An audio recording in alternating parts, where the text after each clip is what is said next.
Hungarian Folk Tales. The Poor Man and His Fiddle.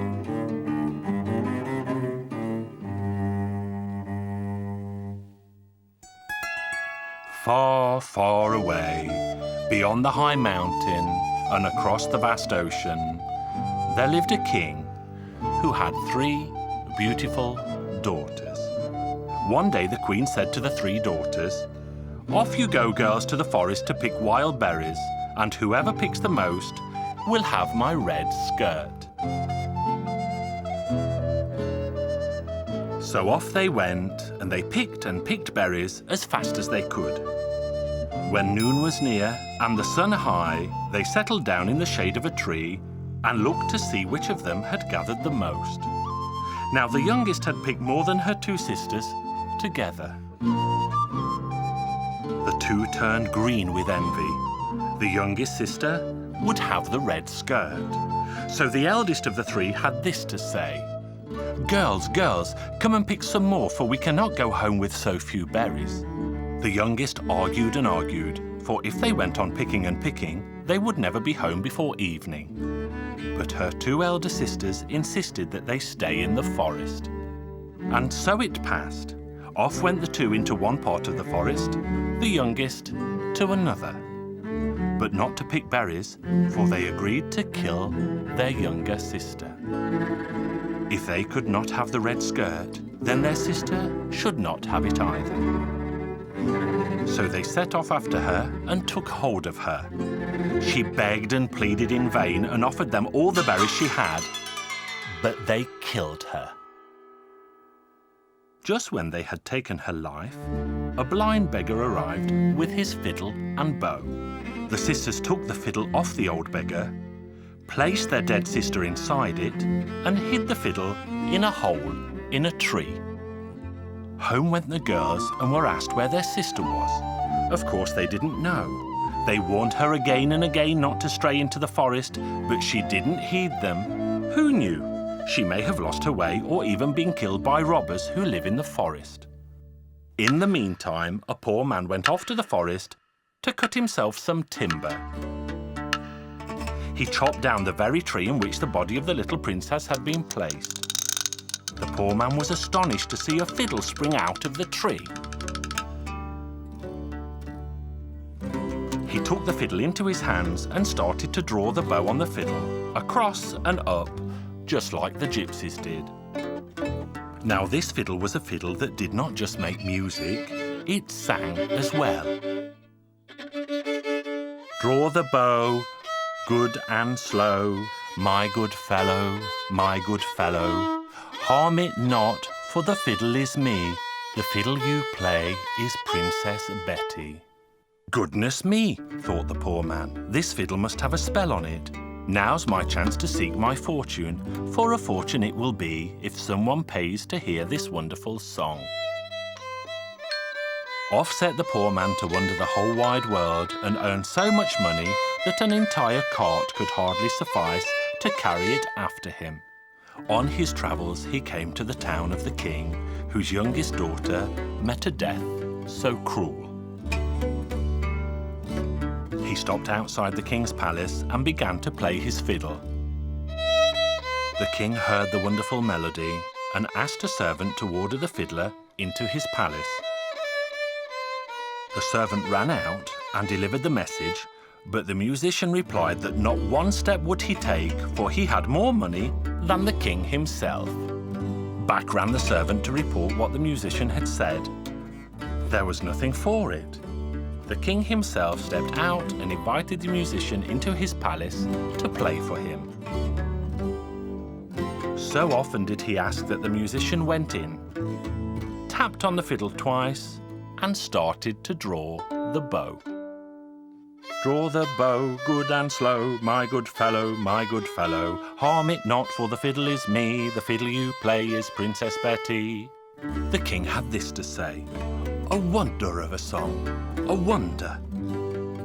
The 2 princesses were standing by and gaping at the song. One of them took the fiddle and started to play it to see what it would sing for her. Draw the bow, good and slow. You killed me, but no one knows. The other princess took up the fiddle, and it sang the very same for her. Then the king took up the fiddle, and the fiddle had this to sing for him. Draw your bow, good and slow. Princess Betty loves you so. This is witchcraft for sure. Let me try the fiddle too, said the queen. So she took up the fiddle and started to play, and the fiddle had this to sing for her. Draw the bow, good and slow. Mother dear, harm it not, for the fiddle is me. Princess Betty is here, you see. And at that very moment, the fiddle opened up, and out jumped the little princess, as alive and as beautiful as a spring flower. The two elder sisters fainted away in fear. The king and queen wept tears of joy for the daughter they had lost and mourned, but had now returned in such a miraculous way. Now that the cruelty of the two elder sisters had come to light, the king locked them up in a tower, there to stay until death took them away. But the little princess begged and pleaded her father until the king relented and had mercy on the two. And from then on, they all lived happily ever after.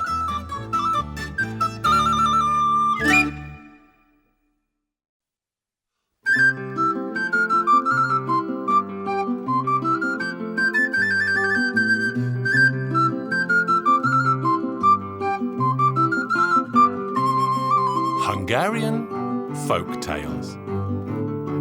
How I passed my childhood.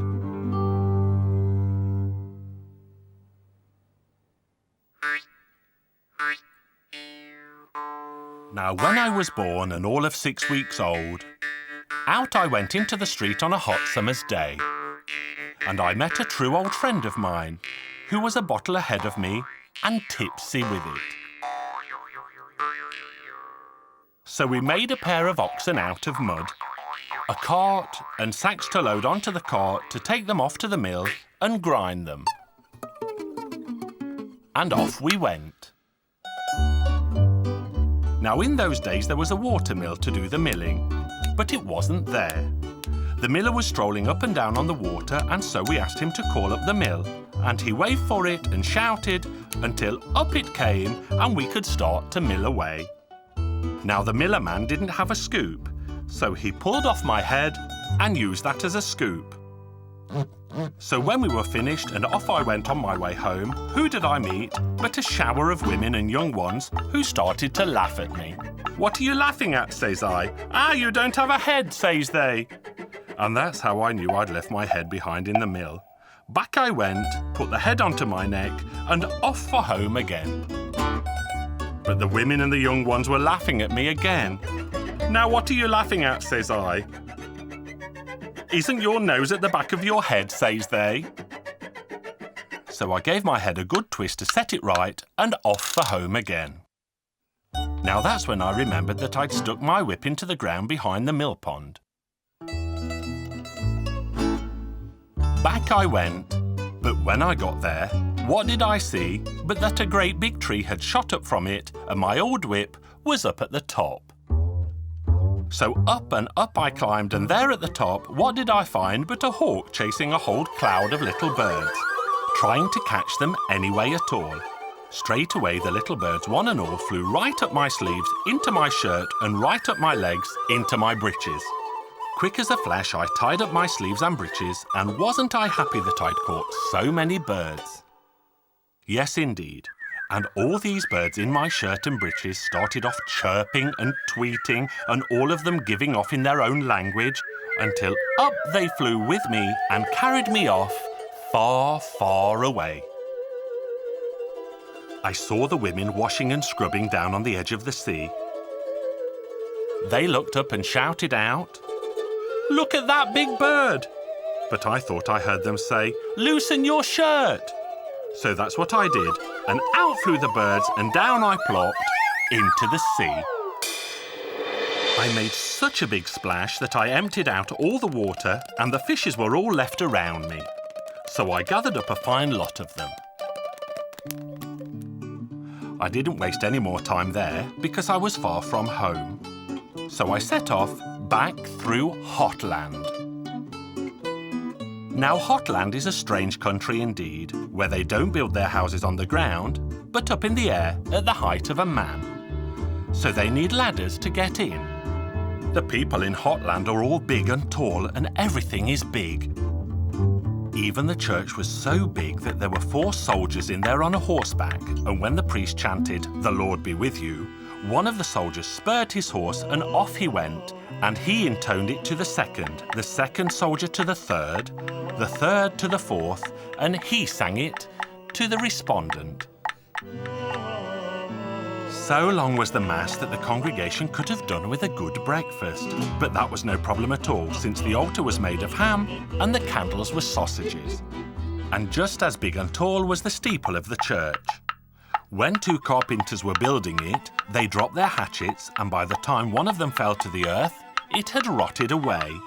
And when the second was in the air, a lark nested in it, and before it reached the ground, it had laid its eggs and raised its chicks. The bell was so large, the only way they could get it into the belfry was to carry it up when it was a baby and let it grow up there. It was hotter than hot there, so hot that all they did was slaughter a pig, put it in a pan and put the pan out of the window, and straight away they had roast pork. But I didn't waste too much time there either. I'd had enough and continued on my way home. That's how I got to Coldland. It was so cold there that the white of an egg would freeze so brightly that you could read a newspaper by its light. You couldn't speak there unless you could read, because when a man said a word, it straight away froze in front of him and the other had to read it. But I didn't waste too much time in Coldland. On I went, on my way home. By the end, I was getting so fed up with the journey that I stuck my whip into the earth and climbed up to the heavens. And there was my grandmother. "The best of the day to you, Grandma. Do you have some bread and jam for me?" "Oh dear, son," says she, "up here we don't really eat." "You don't? Then how do I get down from here quickly?" Then an old man arrived and I told him as well that I wanted to get back down because there was no bread and jam to be had here at all. The old man remembered that they had a chest of bran and we twisted a rope out of that. I could lower myself down. And as true as I'm here, we plaited it fine enough, but a mouse somehow got into it, and when I was lowering myself back down, that little mouse bit right through the rope, and I plopped down into the ground. I thought I was in the old town somewhere near the church, but I wasn't.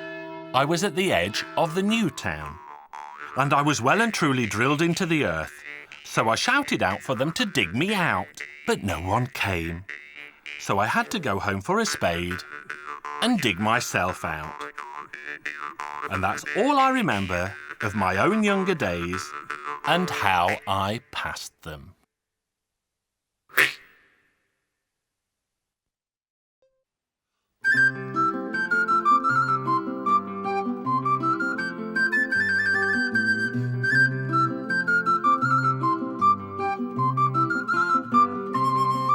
Hungarian Folk Tales. The Cursed Castle. Once upon a time, long ago and far away, there lived a poor woman who had a daughter. They were both so very poor that they had to live in a crumbling house, and that was all they had. One day the old woman fell ill and she called to her daughter, "My sweet darling daughter, I am sure I shall soon die. I have nothing to leave you, so you should go, find work as a servant and try to live as best you can." And with that, she closed her eyes and died. She was buried by the people of the village because her daughter had no money to pay for the funeral. All she had was a blanket. So she took her blanket and off she went to see the world. From time to time she tried begging for food or shelter, but nobody ever gave her anything. The people said, "You're strong enough to find work," which was true, but the girl was lazy. She found shelter in a garden and stayed there until summer passed. Then, when autumn came, she hid in sheds and barns and stables. One fine day she arrived in a town, and it was there that she heard that the king had a castle for sale. The castle would be sold to the person who would not haggle or bargain but pay the price on the spot. So the girl thought to herself, "I will buy that castle. I'll lie and say that I have the asking price." And she did exactly that. She went up to the king, telling him that she would buy the castle. "Well, well," said the king has as many windows as there are days in the year, and as many doors as there are days, and rooms as there are months, and that is why the price to pay is 365 florins, no more, no less. If you can pay up without bargaining, the castle will be yours." "There will be no bargain, your majesty. I do not have the money with me now, for many debtors owe me this amount. But I promise to pay you back as soon as I get my money, and all you have to do is set a deadline." "Very well, young lady. Let us agree on 365 days. "Very well," she thought. "That is exactly 1 year from now, and even if they hang me after that, on my dying day, I will be able to tell everyone that I slept in a real royal castle." The king gave her the keys, and the girl walked up to her new room. Once she was there, she inspected all 12 rooms, one by one. Then she locked the door and placed one half of a blanket on the floor and used the second half to cover herself. All of a sudden, she heard something that sounded like a meowing cat. "Meow, meow." "Poor cat, you must be as lonely as me." So she got up and let in the cat. It was a horribly fat black cat. "Come over here. Come on, lie next to me and start purring into my ear. Then at least I won't feel lonely." The cat cuddled up next to her and purred so sweetly that the girl fell fast asleep. When she woke around daybreak, she couldn't find the cat anywhere. She reached for the key which was under her head where she put it. The door was locked. The windows were closed. How could the cat have left the room? Well, anyway, if you've left, you've left. You surely know how. When evening came, she lay down once again. The cat returned once more, and so she asked it, "Where have you been? How did you get out?" But the cat just started meowing, and as it opened its mouth, a magnificent diamond rolled onto the floor. The girl picked it up, turned it around in her hand, not knowing quite what it might be. Finally, she put the stone into a pot and pulled the cat next to her. The cat started purring, and the girl fell asleep. This continued for a month and a day. "Just wait, I'm going to find out about that cat," the girl thought. And she did exactly that. When the cat appeared in the evening, she stroked it gently with loving care. The cat put down the gemstone from its mouth, and the girl placed it in the pot. The cat started purring to send the girl to sleep, but this time the girl only pretended to slumber. And all of a sudden, when the cat thought that the girl was already fast asleep, the animal sprang up, stamped once with its foot, the door swung open, and in a moment, it was gone. The girl did the same. She also sprang to her feet and raced after the cat. The cat ran along a long corridor leading into the castle. There were doors on both sides, but the cat did not enter any of them. When it reached the very last room, it stamped with its foot and entered. The girl followed it in. When she stepped into the room, she saw a door opening in the wall. There were stairs leading downwards. The cat started descending. The girl followed it, and lo and behold, there were magnificent trees on both sides of the stairs. The girl broke 2 little twigs from each of them, but when the twigs broke, they started jingling, and this caused the cat to turn around. Had she not hidden behind the tree, it would certainly have discovered her. But the cat decided to walk on, and as it went, the girl heard beautiful music coming from down below. When the cat reached a spot, it did a somersault, and when it landed, it had turned into a heartbreakingly handsome young prince. Music was playing, and there were smiling people and great merriment everywhere. The girl observed everything she saw before she finally went back to her room. That evening, the cat returned once again, bringing yet another gemstone in its mouth. It dropped it in front of the girl. The girl pretended not to know a thing about it. "You're such a good-for-nothing cat. Where have you been again? You keep escaping from me."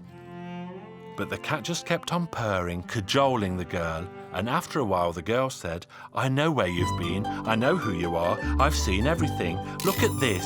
This is the proof." The cat let out a scream so loud that all the windows broke. Then it shed its skin, and the girl was looking at a very handsome young prince standing right in front of her. The cat-turned prince said, "I was cursed to live as a cat until a girl came and discovered where I was going. Now that you have discovered my secret, I will let you have all of these gemstones. Sell them to a jeweler and use the money to pay for the castle." And so it happened. The girl paid the price for the castle, she married the prince, the wedding feast was grand, and they both lived happily ever after.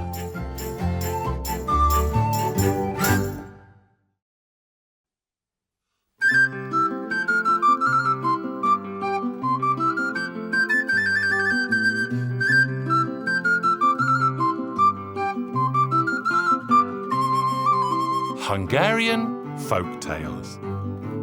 The Man with the Heart of Stone.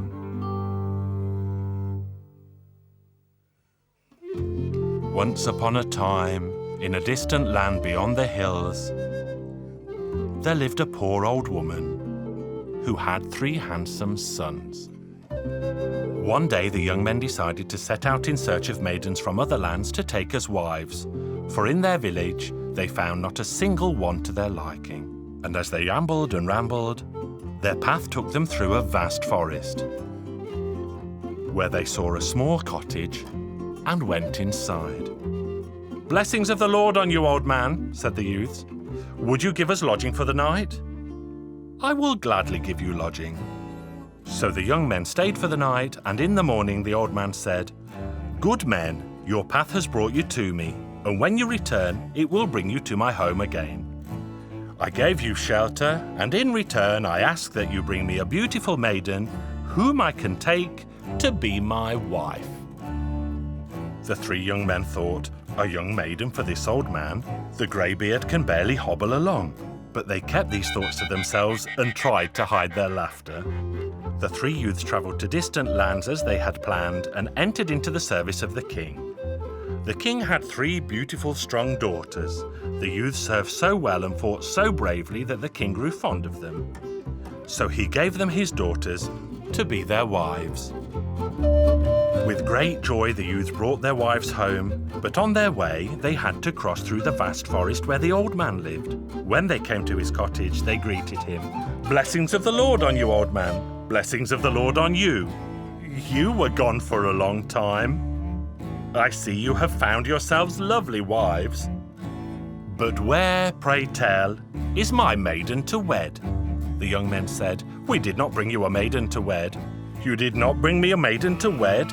Then I will turn you all to stone, and only one maiden will remain to be my wife." And as he spoke, the young man and the 2 girls turned to stone. One maiden remained, whom he kept by his side. She swept, cooked, and cried all day. One day the old man was in very high spirits. The maiden said to him, "Kind old man, why did you turn them to stone?" "Because my heart is made of stone too." "And where is your stone heart?" "It is there, between the bed sheets." The old man left the cottage and went wandering in the forest. The maiden picked dozens of flowers and wove a beautiful garland, which she placed on the bed. In the evening, when the old man returned, he began to laugh and cackle. "Why did you put that garland on the sheets?" "Because I wanted your stone heart to know joy, so I made a lovely garland." The old man laughed heartily. "I can see you are a kind-hearted girl. You thought my stone heart was in the bed sheets, did you not? Ah, but it is not." "Then tell me where it is, kind old man," the maiden pleaded. "Listen closely. In the middle of the vast forest, there is a huge rock, and in the rock there is a little bird, and my heart is in that little bird. If someone smashes the rock, catches the bird, and takes from it my heart, then I will have my heart again." The girl sank into thought. "Oh Lord, what man can do that?" Many years passed, and the poor old woman was still waiting for her 3 sons to return home. She thought surely they had died, and another son was born to her, and he grew up to a boy 12 years of age. "Dear mother," he said one day, "do I have neither brothers nor sisters?" With great sorrow in her voice, the old woman told him that he had had 3 brothers, and they had travelled to distant lands in search of maidens to marry, but they had never returned. "Well," he said, "prepare me for the trip, and I will set out to find them." The poor woman gave her youngest son food for the trip, and, weeping bitter tears, she bid him farewell. He set out on his way, and after he had travelled far, he sat down to eat and said, "Anyone who is hungry, come join me." Suddenly a ram with tremendous horns on its head came out from the forest. "You summoned me, young man. I am here." The young man treated the ram to a feast. And when they had eaten their fill, the ram said, "Take a hair of mine, and should you find yourself in danger, I will come to your aid."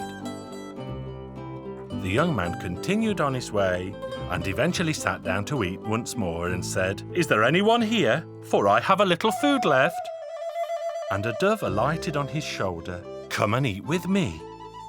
Take a feather of mine, and should you find yourself in danger, I will come to your aid." The young man continued on his way, and he eventually found himself at the cottage where the stone-hearted man lived. So he knocked on the door, but the man wasn't at home, only his wife. "Good evening, and what brings you to this distant place, young man?" The young man replied, "I set out to see distant lands, and you? Do you live alone in this little cottage?" "I am not alone," replied the maiden. "An old man lives here too, but now he's wandering in the forest." And then the maiden spoke of her grief, of the men and the maidens turned to stone statues, and she also spoke of how the old man could get his heart back. The young man set out to find the great rock, and when he came upon it, he sighed, "If only that battering ram were here, he would smash this rock for me." And magically the ram appeared and butted the rock once, twice with his tremendous horns and smashed it to pieces. "Now all I need is the dove to catch the little bird," he sighed, and magically the dove alighted again on his shoulder, and there and then it caught the little bird. The youth took it in his hand and returned to the cottage, and as he approached, the old man said to the maiden, "Oh, my dear girl, I do not know what is happening to me, but I feel great warmth, and my chest seems to beat again." And as the youth drew close to the cottage, the old man began to shed tears. "Old man, I bring you back your heart." The old man put the heart of the little bird where his heart once had been, and it beat again as it had beaten before. Then the maiden spoke, "Now, old man, bring those statues back to life. Let them know joy again." The old man brought them back to life.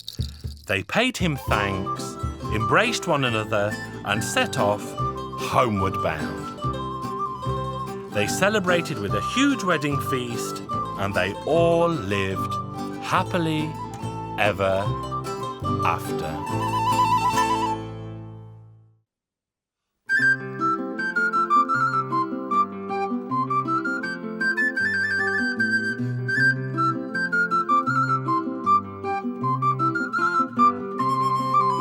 Hungarian Folk Tales. Fisherman John.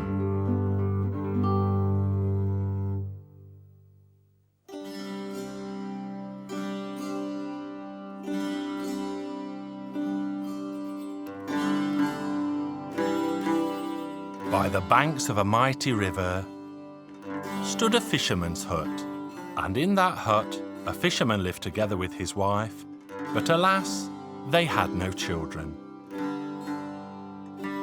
One moonlit night, the old man went down to the river, and he cast his net. Suddenly he saw something approaching on the waters, and it shined like a star. He watched as it neared him. And what did it turn out to be? A small coffin. And in the coffin lay an infant child, fast asleep. He lifted the coffin from the waters, placed it in his boat, and took it home to his wife. "Look what I caught in the river." And lo, he showed her the beautiful golden-haired child. "We have no children of our own," he said. "We are old. We will raise him, and then we will have someone to care for us." The old woman agreed. Time passed and the child began to go to school. The school teacher had a scrawny little horse. He said to John, for that was the boy's name, "Little John, tell your father he could buy this horse." So John ran home full of excitement and told his father. "Father, my school teacher has a horse for sale. Let's buy it." "We don't need a horse, son. We have neither hay nor oats. How would we feed it?" The boy said, "It could graze in the woods by the banks of the river." So they bought the scrawny horse, and the horse grazed in the woods by the banks of the river. One day, the horse spoke. "Listen, John, at the edge of the village there is a small house. In it, a worn saddle. Ask the owner to sell it. If he won't sell it, steal it." The owner gave John the saddle, for he had no need of it. And little John took it home and put it on the horse's back. Then the horse said, "Go, John, to the edge of the village. There is an old bridle bit. Buy it, and if the owner will not sell it, steal it." But the owner would not sell the bit. So John stole it. Again the horse spoke. "John, go to the village. There is an officer there who has a rusty sword, and if he will not give it to you, steal it." The soldier gave John the sword and told him, "Polish it until it shines. Be a soldier."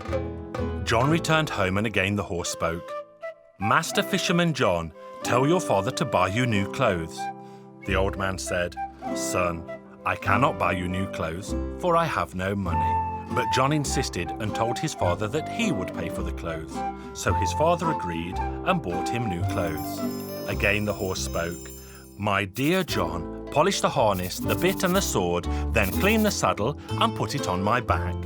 He continued, "My dear Master John, you have a younger sister whom we shall bring back."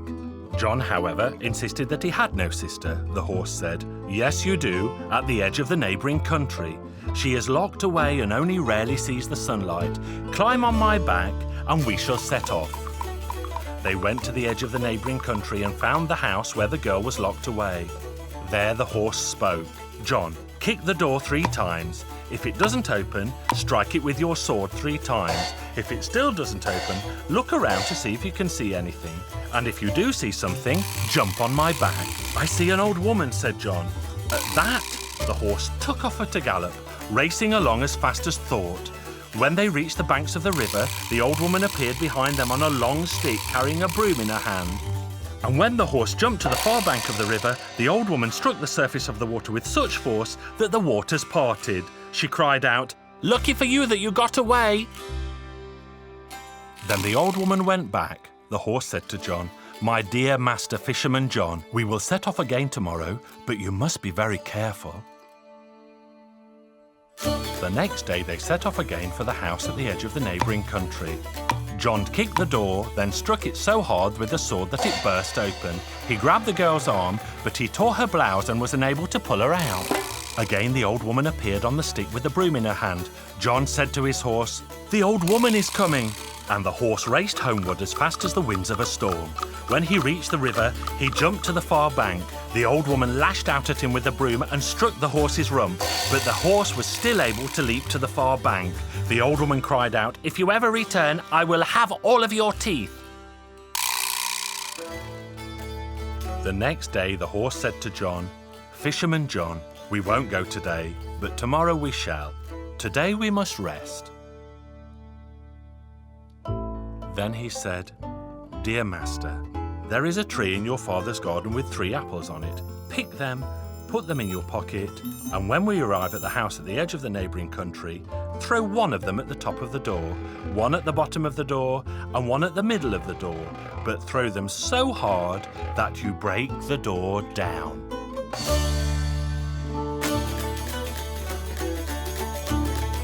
So John did as he was told, and when they arrived at the house, he threw the apples at the top, the bottom, and the middle of the door, and the door broke down. The girl, Helen, stood in the doorway.